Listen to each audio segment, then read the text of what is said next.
Sir, आपने JDU छोड़ करके राजद में शामिल हुए हैं, इससे क्या ऐसी परिस्थिति है कि आपको शामिल होना पड़ा?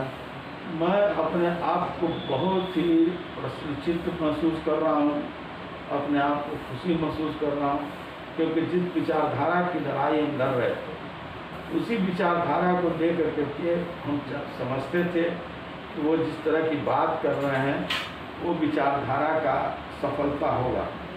लेकिन जो मैंने वहाँ देखा कि विचारधारा सिर्फ प्रोपगंडा हो रहा था और काम में कुछ नहीं हो रहा था। आप पूरे बिहार छोड़ दिए, पटना में ही देख लीजिए, गरीबों, दलितों, अकलियतों, उत्पीड़ित, उपेक्षित, खास करके नौजवान जिस तरह मर्माहत है, जिस तरह से उत्पीड़ित है, उससे हम अपनी उस वेदना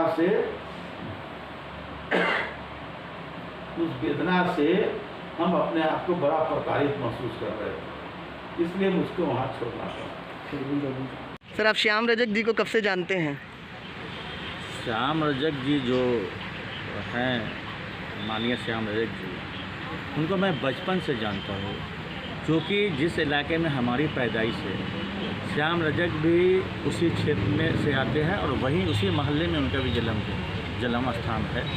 और कई मौके पर मैं उनसे मिला हूँ, क्योंकि दोनों एक ही क्षेत्र के हैं, एक ही मोहल्ले के हैं, एक ही इलाके के हैं।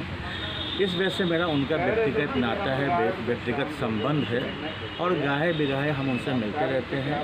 1990 में जब पूरा भारत जल रहा था, हर जगह दंगा फसाद हो रहे थे, फिर बहौर थाना समिति की तरफ से एक शांति मार्च निकाला गया था, जिसका नेतृत्व श्याम रजक जी किए थे और मैं किया था।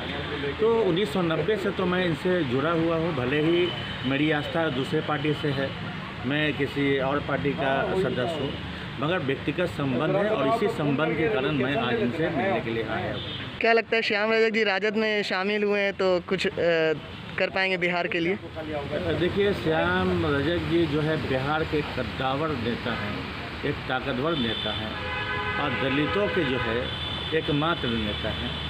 तो जाहिर सी बात है, राजद में इनका आना, राजद मजबूत हुई है और कहीं न कहीं गठबंधन जो है मजबूत हुआ है और सत्ता की ओर जो है आगे बढ़ रहा है। सर, आप लोग आज श्याम रजक जी से मिलने आए हैं, कैसा लग रहा है श्याम रजक जी राजद में शामिल हो गए हैं? तो देखिए, श्याम रजक जी जो है दलित के तो नेता हैं ही, वो एक सेकुलर और बड़े लीडर हैं बिहार के, और वो राष्ट्रीय जनता दल में आए हैं। तो राष्ट्रीय जनता दल को इन लोगों ने अपनी मेहनत, अपने खून और पसीने से इसको परवरिश की है, इसको परवान चढ़ाया है पार्टी को। और ये सबसे अपार खुशी इस बात की है कि वो फिर से पुनः जो है अपने घर में वापस अपने घर में आए हैं, इसलिए हम इनका बहुत हृदय से स्वागत करते हैं। हम राष्ट्रीय जनता दल के छोटे मोटे कार्यकर्ता, समर्पित कार्यकर्ता हैं। मेरा नाम मुमताज़ अहमद हुआ और श्याम रजक जी को हम लोग बचपन से जानते हैं। जब से हम लोगों ने होश संभाला, वो सब्ज़ी बाग में ही उनकी परवरिश हुई। वो बचपन उनका गुजरा, वो जवान हुए, उनकी शिक्षा दीक्षा सारी चीज़ों परवरिश हुई, वो सब हम लोगों के ही माहौल में, हम लोगों के मोहल्ले में हुई और वहीं से राजनीति इनकी शुरुआत भी हुई है। और संजोग की बात यह है कि वो जिस विधानसभा से चुन कर आते हैं, पहली बार भी जीते और अभी भी वो जो एमएलए विधायक है चुन कर जो है वो फुलवारी से आते हैं, जहाँ अधिकांश एक कहा जाता है कि माइनॉरिटी की एक बहुत बड़ी आबादी है। तो ये जो है इस बात को दर्शाता है कि इनकी जो मानसिकता है, इनकी जो विचारधारा है, वो प्योर और प्योर सेकुलर है और समाजवादी है और हम लोगों के बड़े लीडर हैं। इसलिए हम लोग उनसे मिलने आए, उनको मुबारकबाद दिया है, उनका इस्तकबाल किया है और हम लोगों को उम्मीद है कि इससे राष्ट्रीय जनता दल बहुत मजबूत होगी, मजबूत हुई है, मजबूत तो थी ही। और सेकुलर जिसको हमारे राष्ट्रीय अध्यक्ष श्री लालू प्रसाद यादव जो किसी भी कीमत पर जो इन्होंने सेकुलर से कोई आज तक समझौता नहीं किया, वो इतनी कठिन परिस्थिति में आजमाइश के दौर से गुजर रहे हैं, फिर भी उन्होंने सेकुलर का दामन नहीं छोड़ा और उनके ये सिपा सलारों में से हैं, उनके सहयोगी और सारथी में से हैं। तो ये आए हैं तो एक तरह से लालू जी की जो विचारधारा है और ख़ास करके हमारे तेजस्वी जी जो लालू जी के विज़न को लेकर आगे बढ़ा रहे हैं पूरी ज़ोरदार तरीके से, उसमें बड़ी मजबूती प्रदान होगी इनका, इसलिए हम लोग हृदय से स्वागत करते हैं। आप लोग आज श्याम रजक जी से मिलने आए, कैसा लग रहा है आज राजद में शामिल हो गए हैं श्याम रजक जी? राजद में श्याम रजक जी के आने से राजद वाकई मजबूत हुई है। हम लोग को एक गार्जियन और मिले, एक अभिभावक की कमी थी।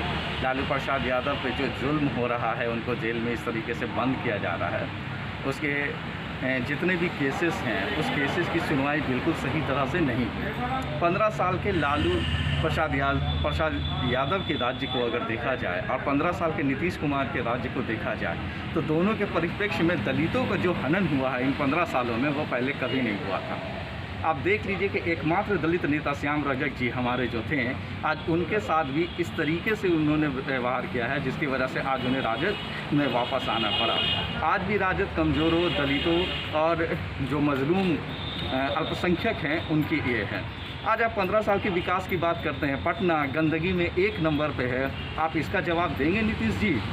आज पटना में गंदगी, पटना नगर निगम आपके अंडर में बीजेपी के 3 एमएलए यहाँ से आते हैं, एमपी यहाँ से बीजेपी के आते हैं, तो पटना गंदगी में नंबर 1 पर क्यों है?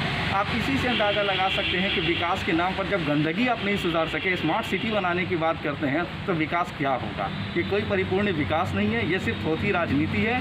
लालू प्रसाद को नीचा दिखा करके डिफेंसिव मोड में जा करके जदयू अपना मतलब क्या बोला जा सकता है इसको कि राजनीतिक रोटी सेक रही है। बैसाखी की सरकार पे ही हमेशा चले हैं। अगर विकास इतना ही इनको इम्पोर्टेंट और विकास की बात करते हैं तो कभी अकेले चुनाव लड़ लें, इनको दूध का दूध और पानी का पानी इनके सामने हो जाएगा। बैसाखी पे चढ़ करके चुनाव लड़ने और जीतने की जहाँ तक बात की जाए तो कोई भी जीत सकता है। राजद जैसा कोई माँ का लाल नहीं हो सकता जो अकेले चुनाव लड़ने का हामी भरता हो। अच्छा, आप कह रहे हैं कि अभी गठबंधन में कोई टूट नहीं है, गठबंधन बहुत मजबूत है, लेकिन देखा जा रहा है कि कभी जो मांझी जो कि गठबंधन के आपके नेता हुआ करते थे वो कभी इधर जाते कभी उधर जाते हैं, तो हमको नहीं लगता है कि गठबंधन जो है वो आपका सही है। आपके कहाँ से आप दावा करते हैं? जीतन राम मांझी जो हैं, नाम ही मांझी है, नैया वो खुद ही डुबोते हैं, कभी इस तरफ रहते हैं, कभी उस तरफ रहते हैं। रहा सवाल तक गठबंधन में जाने का, हमारे तो विधायक जा रहा साहब, वहाँ से मंत्री आ रहे हैं। अभी तक गठबंधन की इधर से मंत्री नहीं गए, वहाँ से मंत्री जब चले आ रहे हैं इस साइड में, तो ये पता चलता है कि कहीं ना कहीं जदयू एक कमज़ोर स्थिति में है और डिफेंसिव मोड में राजनीति कर रही है। वो सिर्फ और सिर्फ लालू राज्य को गलत बता करके राजनीति करना चाहती है। अपने विकास की बात वो कहीं पे नहीं करती। और अगर विकास की जाए तो गंगा मैया ने मुझे बुलाया है, जिन्होंने कहा था वो भी आज तक बनारस की सीट को नहीं बना सकते।